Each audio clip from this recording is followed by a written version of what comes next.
पूर्ण परमात्मा, सर्वश्रेष्ठी रचनाहार कबीर देव प्रत्येक युग में इस धरा पर अवतरित होते हैं और एक आम जनसाधारण की तरह लीला करते हुए अपने वास्तविक घर यानी सतलोक की जानकारी भक्त समाज को देते हैं। किंतु उस समय हर कोई परमेश्वर को नहीं पहचान पाता।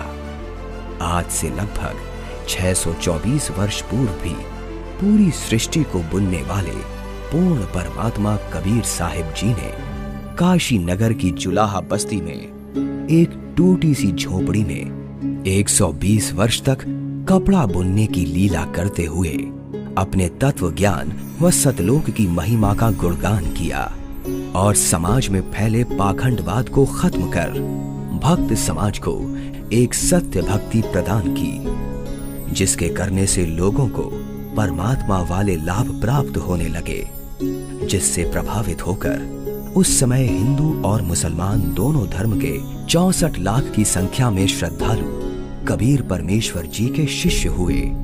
वहीं दूसरी तरफ कबीर परमेश्वर जी को एक आम भक्त, संत व गरीब जुलाहा समझ उस समय के मुल्ला, काजी, पंडित और ब्राह्मण कबीर साहिब जी की महिमा चारों तरफ फैलते हुए देख ईर्ष्यावश आए दिन उन पर जुल्म करने की असफल कोशिश करते ही रहते थे। उन्हीं में से एक थी राजा सिकंदर लोधी के धार्मिक पीर शेख तकी द्वारा काशी में भंडारे की झूठी चिट्ठियां डालकर परमेश्वर कबीर जी को बदनाम करने की साजिश। इस कबीर ने तो हम सभी का जीना हराम कर रखा है। हमने उसे मारने की कितनी बार कोशिश कर ली, लेकिन वो हर बार किसी न किसी तरह बच ही जाता है। अब नहीं बच पाएगा।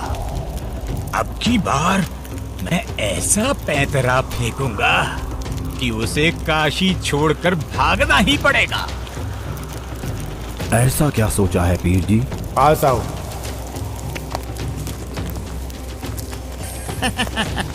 आपने भी क्या तरकीब सोची है? अब तो उस दुष्ट के लिए भारी मुसीबत आने वाली है। अगले ही दिन से एक पत्र भारतवर्ष के कोने कोने में सभी मठों, आश्रमों, मंदिरों में पहुंचने लगा।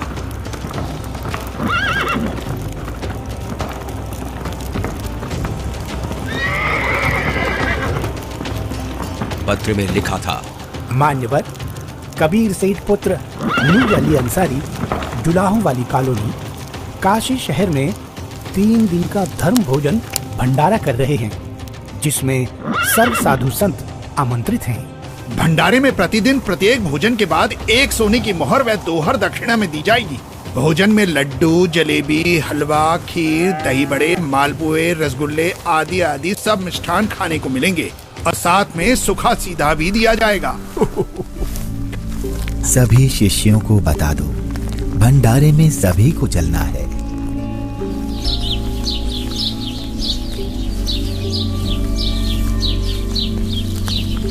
जगह जगह झूठी चिट्ठी के पहुंचते ही हर तरफ भंडारे की चर्चा होने लगी, जिसके बाद सोने की मोहर और दोहर के लालच में पूरे देश से लाखों की संख्या में लोग काशी में निश्चित दिन से पहले वाली रात्रि को ही पहुंचने लगे और देखते ही देखते पूरी काशी नगरी भंडारे में आए साधु संतों से भर जाती है। अरे भक्तों, आज इतनी भीड़ कैसे लगी है? तुम किस नींद में सोए हुए हो? तुम्हें पता नहीं, यहाँ काशी में कबीर नाम का सेठ 3 दिन का भंडारा कर रहे हैं, जिसमें प्रत्येक भोजन के साथ 1 सोने की मोहर व दोहर भी दी जाएगी। आपको कोई निमंत्रण पत्र मिला है? हाँ, ये देखो चिट्ठी। ये जरूर किसी की बदमाशी है। मुझे जल्दी से गुरुदेव को सब बताना चाहिए। गुरुदेव, गुरुदेव, गुरुदेव। क्या हुआ रविदास? गुरुदेव, आज तो अपनी काशी छुटेगी। उन दुष्टों ने तो हद कर दी। आपके नाम की झूठी चिट्ठी बंटवा रखी है कि कबीर सेठ पुत्र नीरू 3 दिवसीय भंडारा करेगा, जिसमें प्रत्येक भोजन के बाद खाने वाले को एक सोने की मोहर और एक दोहर भी दी जाएगी। अच्छा। और अब उस झूठी चिट्ठी को लेकर लाखों की तादाद में लोग भंडारे के लिए आए हुए हैं।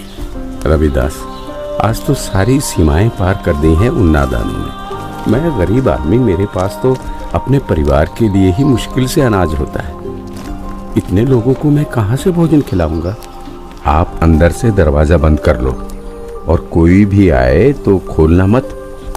जब कोई नहीं मिलेगा तो थक हार कर अपने आप वापस चले जाएंगे। गुरुदेव, ये नकली धर्म के ठेकेदार रोज आपके खिलाफ कुछ ना कुछ षड्यंत्र रचते ही रहते हैं। कोई बात नहीं रविदास, जैसे तैसे आज का दिन और निकाल लेते हैं। रात को निकल जाऊंगा मैं अपने परिवार को लेकर कहीं दूर। तंग आ चुका हूं मैं इनके इन रोज रोज के कारनामों से। मैं बोलता सच्चाई हूं और ये समझते उसको निंदा है। आ जाओ रविदास, बैठ जाओ। दोनों भगवान को याद करते हैं। आपत्ति के समय उसी को याद करना चाहिए। वही सबकी लाज रखते हैं, हमारी भी रखेंगे। जिसके बाद परमेश्वर कबीर जी अपने 2 रूप धारण कर एक रूप में तो रविदास जी के साथ झोपड़ी में विराजमान रहते हैं तथा दूसरे रूप में ऊपर सतलोक में पहुंच जाते हैं।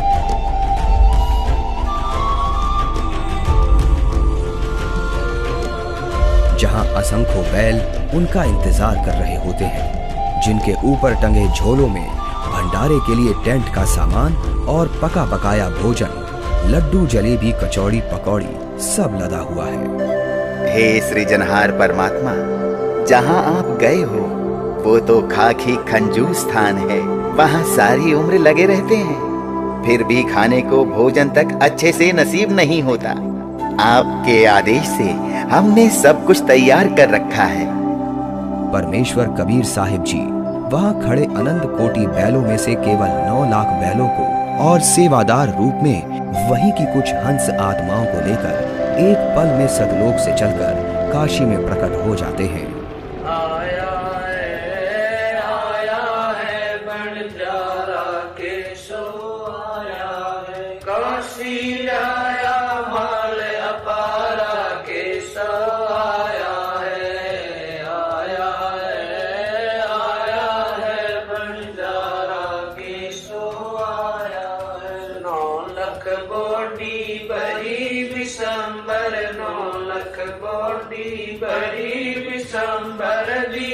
कबीर भंडारा के सो आया है, आया है बंजारा के सो आया है। धरती ऊपर तंबू ताने, धरती ऊपर तंबू ताने, चौपड़ के बंजारा के सो आया है,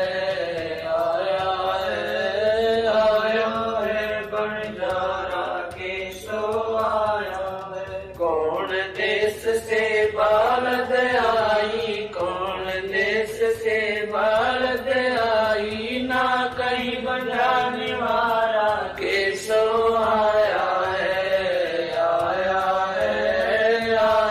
है बंजारा के सो आया है। अपरम पार पार गत तेरी, अपरम पार पार गत तेरी, कित उतरे जलधारा के सो आया है, आया है बंजारा के सो आया है। साहूकार नहीं कोई जाके, साहूकार नहीं कोई जाके, काशी नगर मजारा के सो आया है,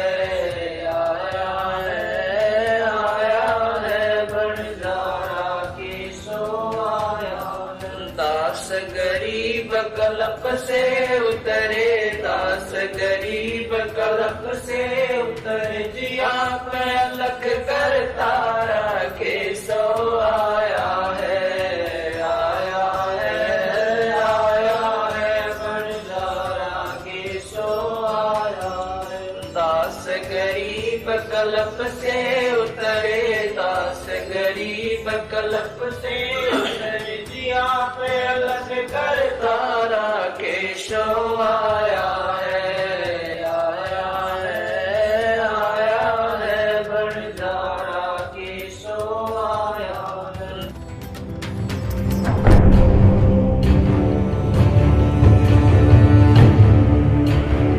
राजन, आपके गुरु का निमंत्रण आया है भंडारे का, आप चलेंगे नहीं क्या?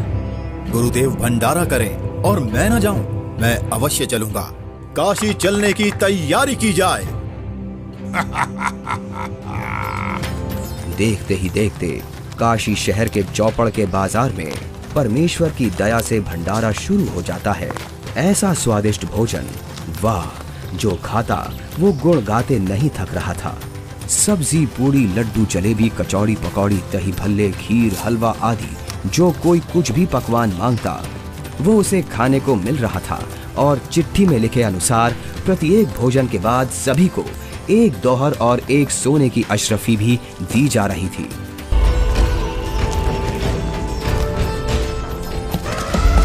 उधर से दिल्ली के बादशाह सिकंदर लोधी भी, जो परमेश्वर कबीर जी का शिष्य हो चुका था, अपने धार्मिक पीर शेख तकी के साथ भंडारे में पहुंच जाता है। अरे ये क्या हो रहा है? ये भंडारा कैसे चल रहा है? भंडारे में परमेश्वर कबीर साहिब जी की जय जयकार सुनकर जहां शेख तकी ने सोचा तो था कि कबीर अपनी झोपड़ी छोड़कर भाग गया होगा और लोग उसको गाली दे रहे होंगे, किंतु उसके विपरीत भंडारा चलते देख शेख तकी के तो तन बदन में आग लग गई। हे भक्तों, कबीर साहिब जी किधर हैं? कबीर साहिब जी का तो मालूम नहीं, किंतु उधर सफेद तंबू में एक व्यक्ति बैठा है, वही भंडारे की सारी व्यवस्था किए हुए है।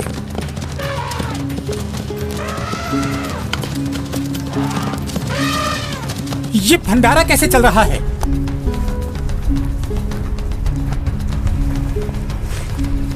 कौन है आप और कबीर जी से क्या नाता है आपका? मैं एक बंजारा हूँ और कबीर जी मेरे पगड़ी बदल मित्र हैं। उनका संदेश मेरे पास गया था कि एक छोटा सा भंडारा करना है, थोड़ा सामान लेते आइएगा। और भंडारा चल रहा है। 18 लाख आदमी भोजन कर रहे हैं, ये इसे छोटा सा भंडारा कह रहा है। कबीर जी कहाँ हैं? वो क्यों नहीं आए? हे राजन, उनका दास जो बैठा है, उनको तकलीफ उठाने की क्या आवश्यकता? आप भोजन ग्रहण कीजिए।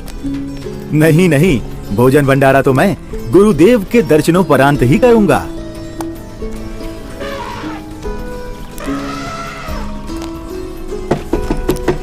हे गुरुदेव, लगता है उन्होंने हमें यहाँ भी खोज लिया। भीड़ शायद घर पूछते पूछते यहाँ तक पहुँच गई है। कोई बात नहीं, आप दरवाजा मत खोलना, कुछ देर बाद अपने आप चले जाएंगे। दरवाजा खोलिए परवरदिगार, दिल्ली से आपका दास सिकंदर आया है। राजन, हम दरवाजा नहीं खोलेंगे। इन लोगों ने तो आज सभी हदें पार कर दी हैं। मेरे नाम से झूठी चिट्ठी डाल रखी है। मैं कैसे निकलूं बाहर? इस बनारस में कोई सेठ भी मेरा ऐसा जानकार नहीं है जो मुझे पैसे उधार दे दे। मैं तो बड़ी मुश्किल से ताना बुनकर अपने परिवार का पालन करता हूँ। इन लोगों ने मेरा जीना मुश्किल कर दिया है। बस आज रात होने का इंतजार है राजन। रात होते ही मैं अपने परिवार को लेकर कहीं दूर चला जाऊंगा। है परवरदिगार, आप मुझे नहीं बहका सकते। आप ही अल्लाह अकबर हो। आपने देखो वहाँ क्या रंग लगा रखे हैं। एक बार दरवाजा खोल दो दाता, दास आपके दर्शन करना चाहता है। खोल दो दरवाजा। राजा सिकंदर लोधी के आग्रह करने पर परमेश्वर कबीर जी जैसे ही भंडारे में चलने के लिए खड़े होते हैं, तभी उनके सर पर अपने आप ही हीरे पन्ने से जड़ा हुआ एक बहुत ही सुंदर मुकुट आ जाता है और कुटिया से बाहर निकलते ही उस परम पिता पर आसमान से फूलों की वर्षा होने लगती है। रविदास जी, आज ये सेवा मुझ दास को दे दीजिए। आप तो रोजाना करते हो।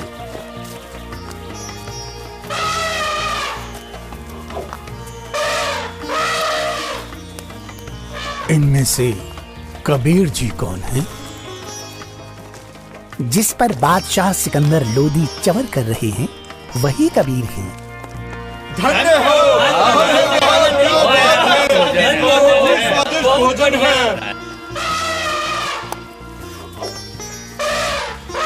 इसके बाद कबीर साहिब जी अपने ही दूसरे रूप केशव से मिलने के लिए उनके तंबू में आते हैं और जो ही परमेश्वर कबीर जी तंबू में प्रवेश करते हैं तो देखते ही देखते अपने आप उनके लिए एक सुंदर सिंहासन लगने लग जाता है, जिस पर चारों तरफ हीरे पन्ने मोती जड़े हैं। परमेश्वर कबीर साहिब जी आसन ग्रहण करते हैं। उधर परमेश्वर को देखने के लिए भंडारे में आई लाखों की भीड़ टेंट के चारों तरफ इकट्ठा हो जाती है, जिसके बाद केशव रूप परमात्मा कबीर जी से कहते हैं, हे परमेश्वर, आप अपने अद्भुत लोक को छोड़कर इस झूठ कपट वाले लोक में क्यों आ गए? आप इनका भला सोचते हो, इनको अमृत भोजन खिला रहे हो और ये आप ही के विरुद्ध इकट्ठा हुए रहते हैं। केशव, सब लोग मैंने ही रचे हैं, सबका धारण पोषण मैं ही करता हूँ। तू मेरे दुख को नहीं जानता, ये सब मेरे बच्चे ही हैं। अपनी अज्ञानता से ये काल के जाल में फंसकर भयंकर कष्ट उठा रहे हैं और उसी काल के प्रभाव से ये आज मुझे अपना दुश्मन मान रहे हैं। मैं इनको सत भक्ति देकर वापस लेने के लिए आया हूँ।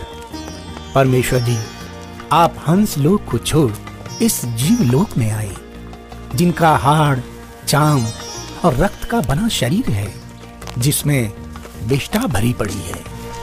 आप इनसे कैसे भक्ति कराओगे?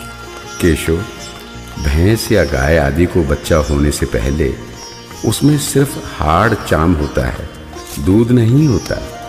और जब बच्चा हो जाता है तो उसी हाड़ चाम के शरीर से दूध की बाल्टी भी भर जाती है। ठीक इसी प्रकार मैं इनमें भक्ति प्रवेश करूंगा और उस भक्ति से इस हाड़ चाम के शरीर में ही इनको सतलोक प्राप्ति होगी। हे परमेश्वर, ऐसे लोक में जहाँ जमीन पर पांव रखते ही दंड लगता है, ऐसे गंदे लोक में आपकी रहनी पर मैं बलिहारी हूँ। वही शेख तकी की चाल उसी पर उल्टी पड़ गई। उसने लोगों को इकट्ठा तो इसलिए किया था कि कबीर किसी को भोजन करा नहीं पाएगा और लोग उसको गालियां देंगे, लेकिन कबीर जी ने उन इकट्ठा हुए लाखों भक्तों को 3 दिन तक मोहन भोजन भी खिलाया और सोने की मोहर व दोहर देकर सत्संग से उनका अज्ञान अंधेरा भी हटाया। फिर भी ये सब शेख तकी से देखा नहीं गया। उसके अंदर जलती ईर्ष्या की आग इतने महान समागम में भी कमी ही ढूंढ रही थी और इसी आग में शेख तकी मुंह बनाकर सिकंदर लोधी से कहने लगा, चलो राजन, इसने क्या भंडारा किया है? बहुत अच्छा सा किया है। ऐसे ऐसे तो हम 100 भंडारे कर देंगे। शेख तकी ने जब इतना कहा ही था कि बोलते बोलते उसका मुंह टेढ़ा का टेढ़ा ही रह गया और वो गूंगा बहरा भी हो गया। उसने कुल 52 बार कबीर साहिब जी पर जुल्म किए, परंतु ये उसके जीवन की आखिरी बकवाद थी जो उसने कबीर परमेश्वर जी के साथ की। 3 दिन तक समागम चला। तीसरे दिन सेवकों ने बचा हुआ सामान व टेंट आदि बैलों पर लाद दिया और चल पड़े।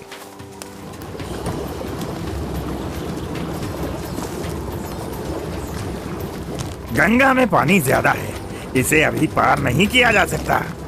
हाँ हाँ, अभी मत जाओ।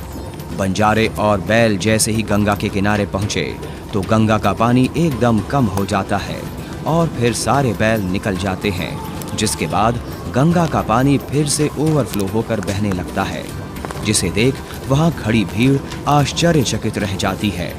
जाइए केशव, कहीं आपके बंजारे दूर ना निकल जाएं।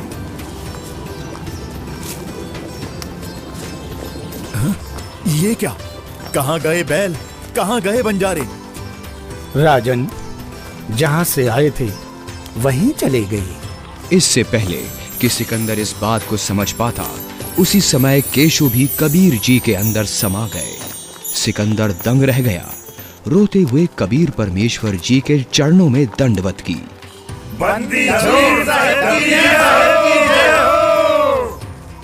इस प्रकार परमेश्वर कबीर साहिब जी ने उन दुष्टों की इस साजिश को भी नाकाम करते हुए यह लीला की और भक्त समाज के सामने एक उदाहरण पेश किया कि चाहे कोई गरीब हो या अमीर, भगवान की भक्ति हर इंसान कर सकता है।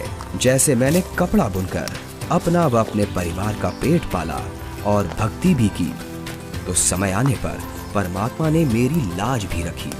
उसी प्रकार आप भी मुझ पर यानी परमात्मा पर विश्वास करो और भक्ति करो। फिर देखना, जब कभी भी आपको मेरी आवश्यकता होगी तो मैं आगे खड़ा मिलूंगा। पर्वत पर्वत मैं फिरा, कारण अपने राम, राम सही के संत मिले, जिन सारे सब काम सच्चा है। अभी आपने देखी सत्य घटना पर आधारित 2D एनिमेशन वीडियो। आप सुनिए परमेश्वर कबीर जी और उन्हीं के रूप में आए केशव बंजारा जी की वार्ता की पूरी कथा का सार अमृतवाणियों के द्वारा संत रामपाल जी महाराज के मुखारबिंदु से। चौपड़ के बाजार फिर कर आए के सो पास, गरीबदास कुर्बान गति क्या क्या कहूँ विलास। पाट पटंबर बस गए ऊपर हीरे लाल, गरीबदास साहेब धनी डाये मुक्ता माल। केसो और कबीर का तंबू माई मिलाप, गरीबदास 8 पैर लग गोष्ठी निजगर गाप। केसो कहत कबीर से पूछत बाता बीन, गरीबदास क्यों उतरे ऐसे मुल्क मलीन। 100 योजन पर लगत है या दुनिया की गंद, गरीबदास के सो कहे आड़ चाम का फंद। सुन कबीर सुर वेद हूँ के सो कष्ट करंत, गरीबदास गंदे मनुष्य मेला आन भरंत। बिष्टा जिन के देह में मगन फिरे दिन रात, गरीबदास के सो कहे जिन सिर यम की घात।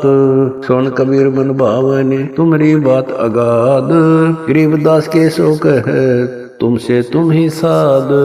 धन कबीर कुर्बान जा ऐसी रहनी तुम्हार, गरीबदास के सो कहे छोड़िए गंदा संसार। नरक भरे तिस उदर है रुदर भरी सब देह, गरीबदास के सो कहे या मनुष्य मुखे है। राम नाम कैसे भोर नरक नगीन शरीर, गरीबदास के सो कहे विलंबे कहाँ कबीर। दम बिन दे ही सही नहीं जमी आसमान, गरीबदास के सो कहे जहाँ रहन स्थान। हीरे पीले मोती जहाँ हीरे बदन सफेद, गरीबदास के सो कहे सुनो देश का भेद। लाल श्याम जा रतन है नहीं भौतिक आकार, गरीबदास के सो कहे चल कबीर परिवार। सुन के सो अब वंदना कह कबीर संदेश, गरीबदास लोक में है हमारा परवेश। आड़ चाम की देई में दूध रतन सरवंत, गरीबदास घट पिंड में ऐसे है भगवंत। तन दूधी को पाड़ कर जय कोई देखे दूध, गरीबदास उस पिंड में आड़ चाम और गूद। हमरे ही हुनियारे है अमरा सर्जनहार, गरीबदास विधि भेद सुन खुल मुक्ति द्वार। युग 70 हम ज्ञान दिया जीवन समझा एक, गरीबदास घर घर फिरे दरे कबीरा भेख। 70 युग सेवन किए किन न बुझी बात, गरीबदास न समझात हूँ मोहे लगावे लात। कल्प कोटि युग बीतिया हम आए हर बेर, गरीबदास के सो सुनो देन भक्ति की टेर। स्वर्ग मृत्यु पाताल में हम बैठे कई बार, गरीबदास घर घर से जा मार मार के मार। हमारी जात अपूर्वी पूरब रहनी हमारे, गरीबदास कैसे जुड़े पश्चिम के कतार। हम है ठेठ पूरब के उतरे ओगट घाट, गरीबदास जीव दक्षिण के यो नहीं मिलती साट। हम पूरब के पूर्वी उत्तर देश उतरंत, गरीबदास जीव दक्षिण के यो नहीं संग चलंत। जिन्हों हमारी सीख ली काटू जरा मण जंजीर, गरीबदास के सो सुने ऐसे कहे कबीर। फिर बाजी विद न रचे वे नी जीव अवंत, गरीबदास सत्यलोक में अमर प्रतापवंत अनंत कोट बाजी जहाँ रचे सकल ब्रह्मंड गरीबदास मैं क्या करूं काल करत जीव खंड किलों काल निकंद हूँ जीव विध्वंस नहीं होए गरीबदास दुल्ला कहे शब्द न बूझे कोए मनुष्य जीव क्या बात है पशु पक्षी परवान गरीबदास दुल्ला कहे करहूं हंस अमान मैं बंजारा आदि का यही हमारी साट गरीबदास जी अबे करूं बोर न आवे बाट एक गाड्डा एक जलाइए यानी मोए सुहाए गरीबदास सतलोक में देहूं जीव पहुँचाए सोन कबीर के शोक है जो कुछ करो शौकीन गरीबदास मुख्तार तुम ही दीन वे दीन सुन सतगुर तो से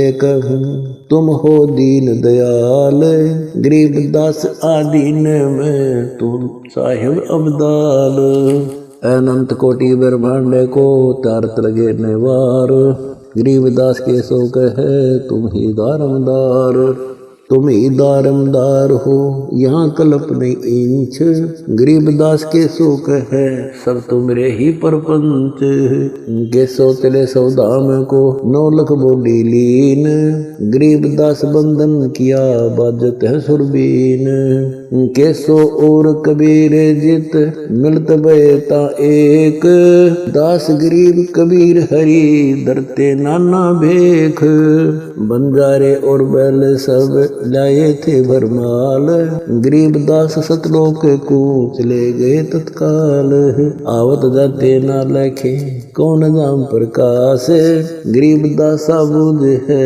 कहाँ गए हरिदास हरि में हरि के दास है दासन के हरि पास गरीबदास पद अगम गति सात की उदास चलो सिकंदर बादशाह क्यों व्यर्था वक्त गमाए गरीबदास उस पीर के तन मन लगी भाए जेता शहर कबीर का हमरे बहुत अनेक गरीबदास से तक के लगी जुबान नेक गूंगा भया बोला नहीं जवाब जुबान गरीबदास मारा पड़ा बिन ही करो कमान एता दोष दरह कहा दग्ध जमी आसमान गरीबदास गूंगा भया बहरा हुआ कान।